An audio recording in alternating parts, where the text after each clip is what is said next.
I think this is beyond hilarious. Russia has declared the Estonian Prime Minister a wanted person for the desecration of Russian memories. To some breaking news now, and Russia has declared Estonian Prime Minister Kaja Kallas a wanted person. The Kremlin says it placed her on the wanted list for taking hostile actions against Russia and what it calls the desecration of historical memory.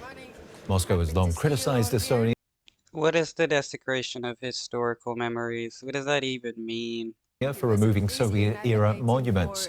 Estonia's state secretary and Lithuania's culture minister are also on the list. Kallas has been a vocal supporter of Ukraine since Russia's invasion. I know right-wingers in the United States would love to be able to uh, put people in jail for the removal of Confederate statues and the desecration of historical whatever, since they're so fond of the Confederate nation. Let's bring in our Russian analyst, Konstantin Egert. He's in Vilnius. Tell us more about the significance of these developments. Well, it is yet another step in the Kremlin's gradual sort of pushing up the temperature of bilateral relations with Central Europe and the Baltic states, which are already in a very, very sort of pretty much non-existent shape, I would even say. But this is also very much part of domestic agenda, because Kaja Kallas, the Prime Minister of Estonia, and the Lithuanian Culture Minister Simonas Kairys. What does it even mean to be onto a wanted list by Russia? Like, is Putin going to send a KGB agent with rusted guns and knives and stuff to kidnap her or something, or what? Like, nothing's gonna happen. It's just talk by a dude who's desperate.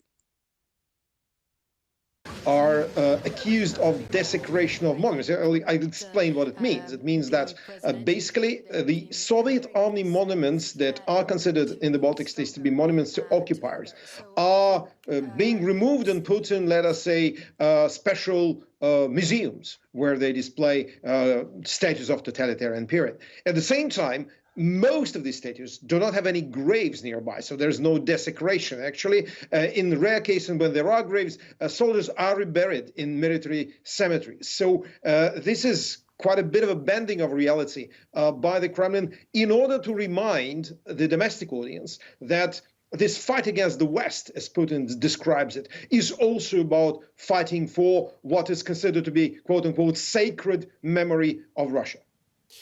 Why is So basically just fighting for nationalism and fascism. this coming now, though? Because relations between Estonia and Russia have never really been good. Well, I would say that you do not see any particular logic in that, apart from the fact that this is the year where you're going to have a very special NATO summit in Washington, and the Baltic states and other Central European countries are going to be very vocal in their support for Ukrainian membership of the alliance.